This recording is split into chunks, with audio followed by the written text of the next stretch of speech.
بسم اللہ الرحمن الرحیم۔ زوار حسین یوٹیوب چینل کے ناظرین السلام علیکم۔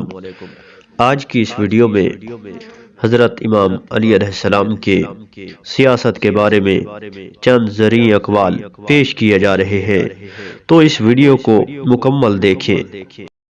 امام علی علیہ السلام فرماتے ہیں، سخت ترین سیاست عادتوں کو بدلنا ہے، بد ترین سیاست ظلم و ستم ہے۔ حسن سیاست سے ریاست برقرار رہتی ہے۔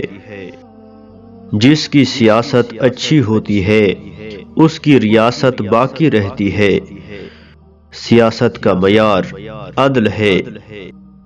سیاست میں عدل کی مانند کوئی ریاست نہیں ہے۔ بادشاہی ایک سیاست ہے۔